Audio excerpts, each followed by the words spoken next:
1월 20일 화요일 경건의 시간을 시작하겠습니다. 기도하겠습니다.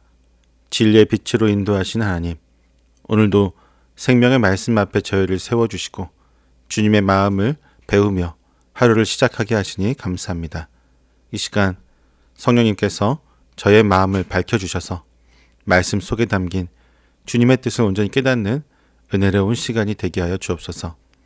저의 생각을 내려놓고 오직 주님의 음성에만 귀를 기울이며 그 진리가 저희의 삶에 살아있는 양식이 되게 하여 주옵소서. 예수님의 이름으로 기도드립니다. 아멘. 요한일서 5장 1절에서부터 5절까지의 말씀을 보겠습니다. 함께 읽습니다. 예수가 그리스도이심을 믿는 사람은 다 하나님에게서 태어났습니다. 낳아주신 분을 사랑하는 사람은 다 그분이 낳으신 이도 사랑합니다. 우리가 하나님을 사랑하고 또 그 계명을 지키면 이로써 우리가 하나님의 자녀를 사랑한다는 것을 압니다. 하나님을 사랑하는 것은 그 계명을 지키는 것입니다. 하나님의 계명은 무거운 짐이 아닙니다. 하나님에게서 태어난 사람은 다 세상을 이기기 때문입니다. 세상을 이긴 승리는 이것이니 곧 우리의 믿음입니다. 세상을 이기는 사람은 누구입니까? 예수가 하나님의 아들이심을 믿는 사람이 아니고 누구겠습니까? 아멘. 기독교의 신앙은 고달픈 인생을 위로하는 심리적인 안식처나 막연한 기대가 아닙니다. 예수가 그리스도이심을 믿는 것, 이 위대한 신앙 고백으로 이루어지는 우주적인 구속 사건입니다. 이 믿음은 타락한 인간의 이성이 동의해서 생긴 산물이 아닙니다.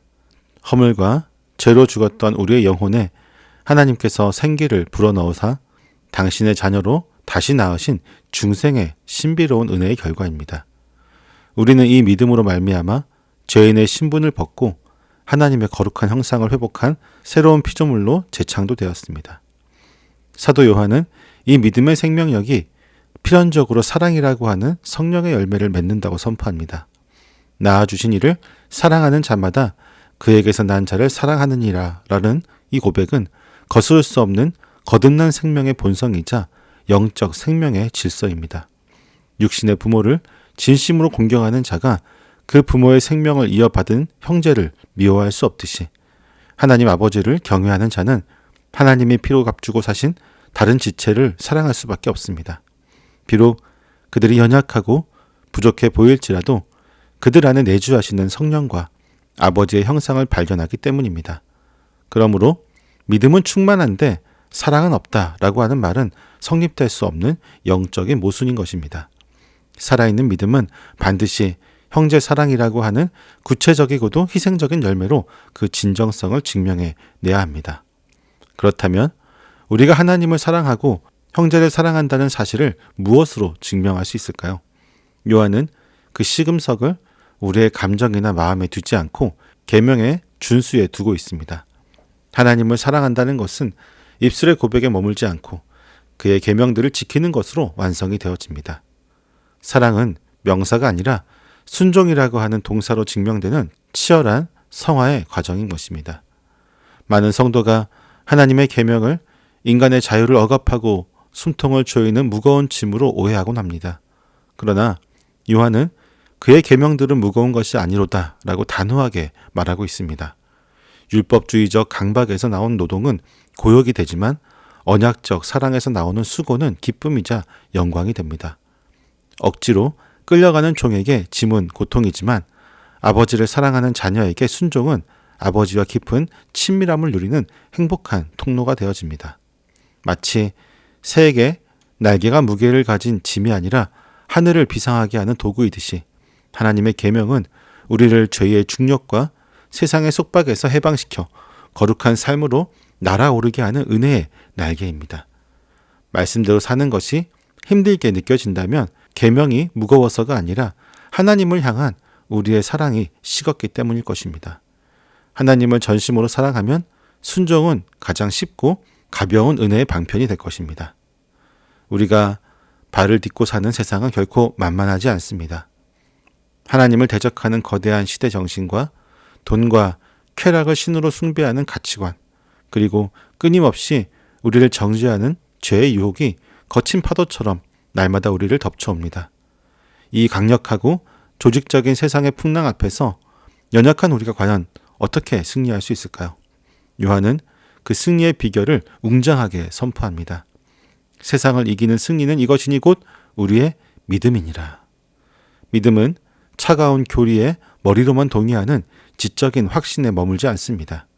이 믿음은 십자가와 부활로 정사와 권세를 무력화시키고 승리하신 예수 그리스도와 우리를 생명으로 묶어주는 신비로운 연합의 실제입니다. 우리가 예수님을 만왕의 왕으로 믿게 될 때 주님이 획득하신 승리가 곧 우리의 승리가 됩니다. 돈이 전부라고 외치는 세상 한복판에서 그것이 아니다. 오직 예수님이 우리의 전부다라고 선포할 수 있는 힘, 성공을 위해 불의와 타협하라는 압박 속에서도 나는 하나님의 거룩한 자녀다라고 거절할 수 있는 용기가 바로 이 믿음에서 솟구쳐 나오는 것입니다. 믿음은 보이지 않는 하나님을 마치 보는 것 같이 여기게 만들며 현재의 고난보다 장차올 영광을 더 크게 보게 하는 영적인 안목을 키워줍니다.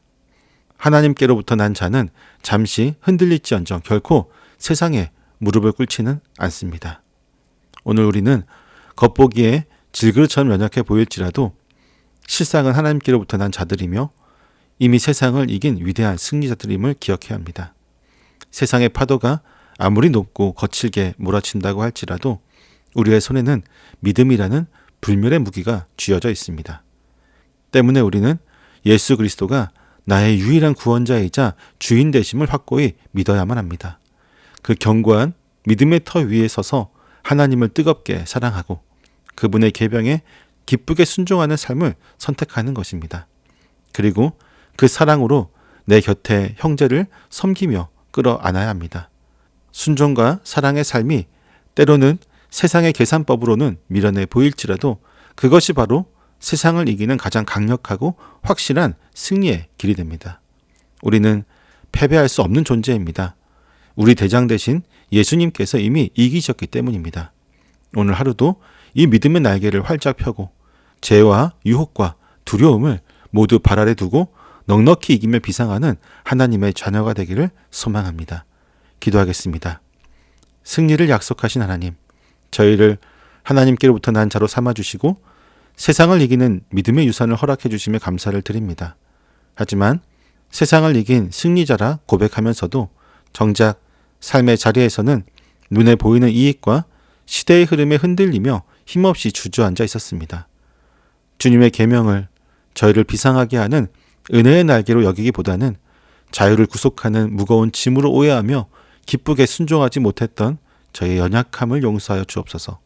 이제는 예수 그리스도와 함께 연합된 자답게 믿음의 날개를 활짝 펴고 비상하기를 소망합니다. 하나님을 사랑하는 마음으로 형제를 귀히 여기게 하시고 어떤 유혹 앞에서도 주님이 저의 전부임을 선포하는 담대한 자녀가 되게 하여 주옵소서.